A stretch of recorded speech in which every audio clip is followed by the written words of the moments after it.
Un engagement de libération du foncier de l'État, c'est-à-dire des terrains, des immeubles inoccupés par l'État, avait été pris, qu'il soit libéré pour faire du logement social, mais aussi de l'accession à la propriété, de l'investissement défiscalisé. Cet engagement, il a été tenu, je veux le dire, grâce à la loi de janvier 2013. Au cours de l'année 2016, l'État a vendu 104 de ses biens qui vont permettre la production d'11 500 logements, 51% de logements sociaux, 49% de logements privés. C'est 11 500 logements supplémentaires qui vont être programmés grâce à cette nouvelle loi. Parallèlement, au titre de ma mission sur la loi SRU, j'ai eu à cœur de faire que partout en France, on puisse se loger, quel que soit son niveau de revenu.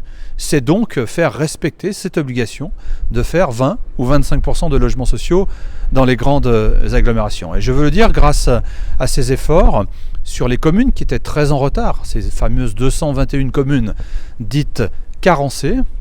Au cours de la période 2014-2016, nous aurons programmé 22 500 logements, alors même que sur les 3 années précédentes, n'en étaient programmés que 7 000.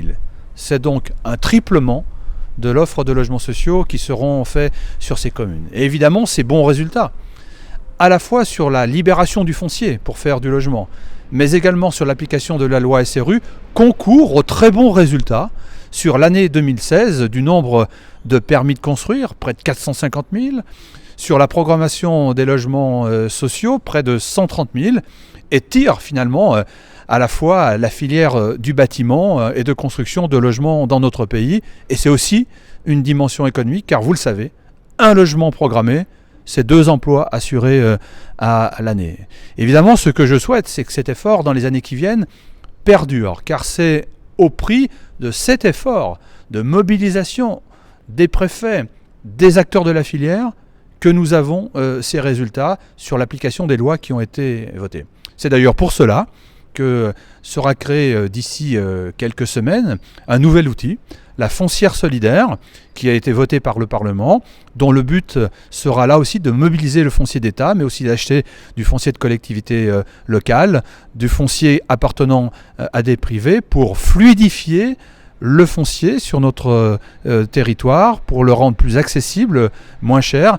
Et la foncière vendra donc des droits à construire à des opérateurs privés et mettra à disposition, sous forme de bail amphithéotique, des terrains au profit du monde HLM. Aucun outil ne doit être négligé. Et c'est un effort collectif qui permettra à nos concitoyens de pouvoir se loger partout.